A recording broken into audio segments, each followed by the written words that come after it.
Episode की शुरुआत सावी द्वारा हाल ही में हुई घटना पर विचार करने से होती है, जिसमें वह रजत को सच बताने पर विचार कर रही होती है।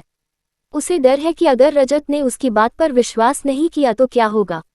बहुत सोचने के बाद वह उसे बताने का फैसला करती है और रजत को फोन करती है।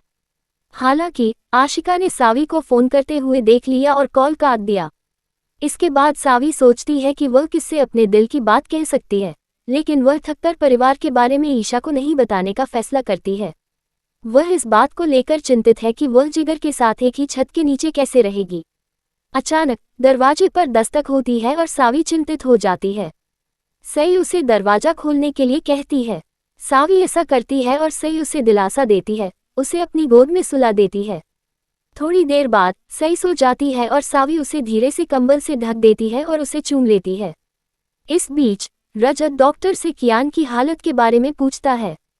डॉक्टर उसे बताता है कि कियान को खाने पीने का संक्रमण है और उसे रात भर निगरानी रखने और सुबह दवा देने की सलाह देता है। डॉक्टर के जाने के बाद आशिका रजत को जाने के लिए कहती है, लेकिन वह रुकने पर जोर देता है और उसे अपने बेटे की ठीक से देखभाल न करने के लिए डांटता है। रजत कियान की देखभाल करता है और आशिका उसके समर्पण से प्रभावित होती है। बाद में रजत ने सावी के कई मिस्ड कॉल देखे और उसे वापस कॉल किया। जब उसने पूछा कि उसने इतनी बार क्यों कॉल किया, तो सावी ने जिगर का जिक्र न करने का फैसला किया और झूठ बोला कि सब कुछ ठीक है। आशिका को पास में देखकर रजत सावी से लापरवाही से बात करता है, जिससे आशिका को जलन होती है।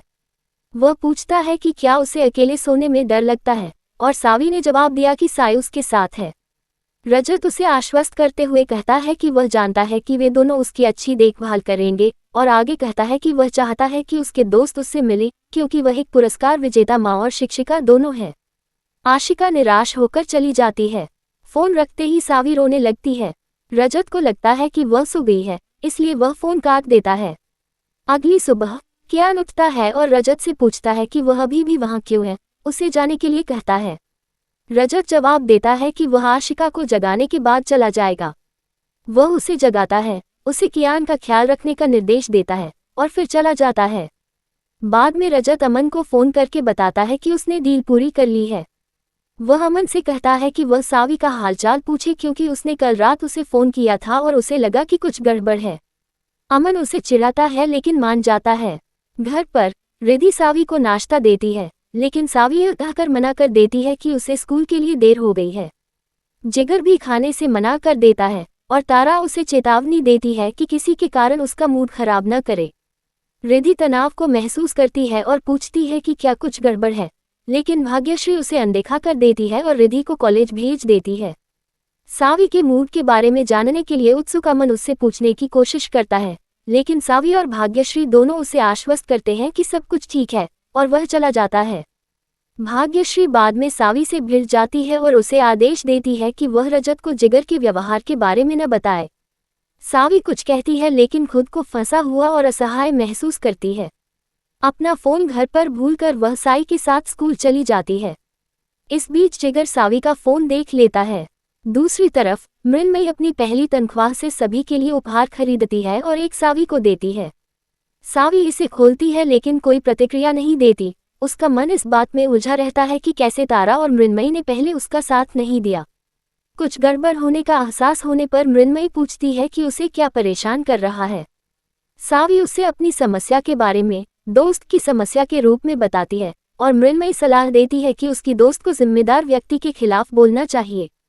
वह सावी को अपने दोस्त को ये समझाने के लिए प्रोत्साहित करती है और सावी उसे सलाह के लिए धन्यवाद देती है। मृण्मयी फिर यह कहते हुए चली जाती है कि उसे हरिणी की मदद करने की जरूरत है। तभी तापसी सावी के पास आती है और बताती है कि उसने उनकी बातचीत सुनी है और जानती है कि जिगर ने उसके साथ दुर्व्यवहार किया है। सावी हैरान होकर पूछती है कि उसका क्या मतलब है। तापसी दरवाज़ा बंद करती है और कबूल करती है कि वह जिगर के बारे में जानती है, क्योंकि उसने ही कनाडा में उसके साथ छेड़छाड़ की थी। वह आगे कहती है कि वह सावी की स्थिति समझती है। सावी हैरान रह जाती है। अपकमिंग रजत को पुलिस स्टेशन से फोन आता है, जिसमें उसे पता चलता है कि सावी को गिरफ्तार कर लिया गया है। वह तुरंत थाने पहुंचता है, जहां इंस्पेक्टर पूछता है कि क्या उसे पता है कि सावी को किन आरोपों में हिरासत में लिया गया है।